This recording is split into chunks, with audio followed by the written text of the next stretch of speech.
Hello, welcome to Escaping the Echo Chamber. I want to talk about echo chambers.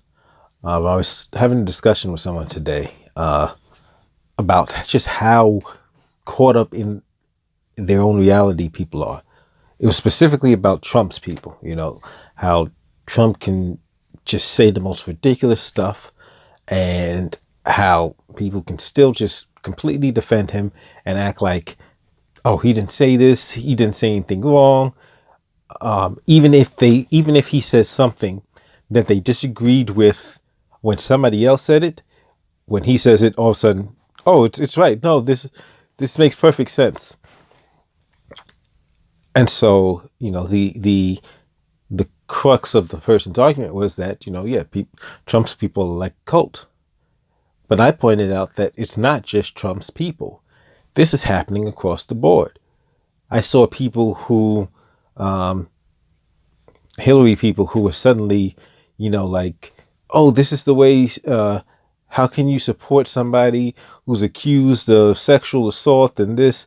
And they're talking about Trump, or even Roy Moore, or anybody on the other side they were talking about, while they were supporting Hillary Clinton, who defended her husband despite multiple accusations from multiple women spanning decades.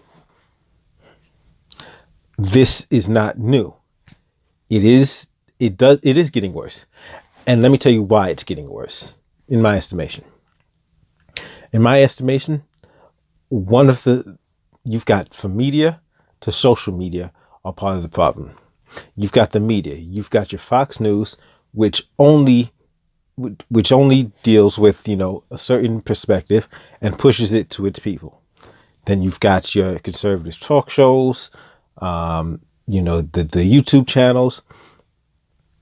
Just there's these clicks of thought. This is the click of thought, and we're just going to push this message to these people. And then on the other side, you've got your CNNs, your MSNBCs, and for all the attempts to try to paint CNN as middle of the road, it's not. Let's stop it. It's not. So you've got your CNN, you got your MSNBC. They're the left-leaning outlets, and they push their narratives. If Barack Obama was doing something, they didn't say a peep. They didn't nothing. That's why if you take a look at Jon Stewart when he was in charge of the Daily Show, he was going harder than actual. I mean, he's a fake journalist, a comedian, who's going harder on the Democrats than so-called real journalists were, because it was just this mentality of, okay, we're just going to stick to our side. We're going to reside in this echo chamber, and we're just going to push our narrative no matter what. Social media is not helping. Let me tell you why. With these algorithms that they have set up, Facebook is particularly guilty of this. They show you what you already agree with.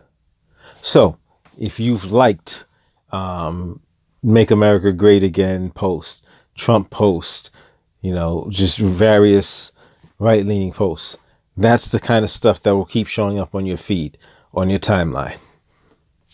Just further reinforcing your bias. It's a confirmation bias. Boom. Just reinforcing, I'm right, everybody else is wrong. This is the way to think. Just constantly feeding what you already believe.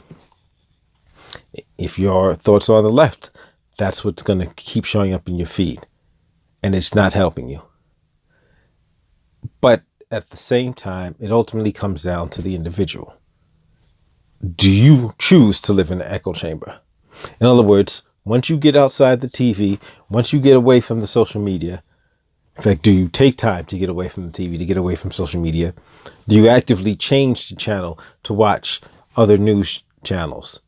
Oh, no, I don't watch Fox News. Why not? If they say something wrong, disagree with it, challenge it, whatever. But have enough, critical thinking skills to be able to say that particular thing doesn't make sense. Maybe some things do. But you'll hear things from Fox News that you won't hear from CNN or MSNBC. You'll hear perspectives from one that you won't hear from the others. from the others that you won't hear from the one. If you only watch, or I only watch Fox News, then you're only getting one perspective. And it's not even just as if there's just two sides to the story, but you're just getting one of the many sides to the story. Ultimately, it comes down to being able to engage in critical thinking and to be willing to discuss things, maybe even debate, maybe even argue with people who have differing viewpoints. A perfect point of this is when Ben Shapiro went up against Cenk Uygur of the Young Turks. As soon as that was announced, I knew what was going to happen. I knew Cenk was going to get just destroyed. Ben Shapiro was going to wipe the floor with him. Why is this? Because Ben Shapiro was routinely going into arenas where everybody didn't agree with him. So he had already been exposing himself to having his ideas challenged so that he has some way to come against, to rebut. If you've never heard any other opinion, if your beliefs, if your opinions, if your viewpoints have never been challenged, then how can they ever stand up to scrutiny? Because what you formed is a talking point. What you have is a talking point, and it's never been subjected to any scrutiny. So when it is, guess what happens? It falls apart. Unless you're willing to subject your ideas, your opinions, your policies, your beliefs to some kind of debate, and you're willing to engage in some kind of back and forth where somebody who doesn't believe that, and maybe even somebody who does believe that, but somebody who's willing to challenge you, to find possible flaws with your line of reasoning. If you don't look for that, if you don't engage in that, then you don't grow. You're just stuck in a little box, believing that you actually know what you're talking about. And then you get into a situation like Cenk did, because he's used to preaching to the choir. He's the boss. He's surrounded by people who just agree with him. And he wind up looking like a fool. But this is why it's important to be able to have the courage. Because quite frankly, if you truly believe what you believe, why wouldn't you be able to debate it? Why wouldn't you be able to go up against and have a discussion with somebody who doesn't believe what you believe? You should be able to prove that what you're saying is right, what they're saying is wrong, and just systematically break it down and let the ideas battle each other and the superior idea win. That's why I do this, Escaping the Echo Chamber. I'd like to just not stick in one corner, in one particular vein of thought. I try to come up with the best ideas. I need to. That's basically how I've gotten to where I am, by not just saying, okay, I'm going to go with this because this is what I'm supposed to believe.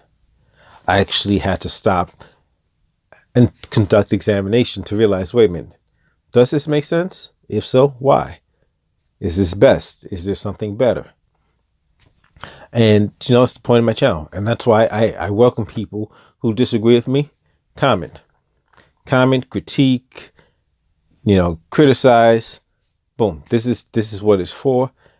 Because just living in an echo chamber, living in a bubble, doesn't do anybody any good. Thanks for joining me. I'll see you next episode.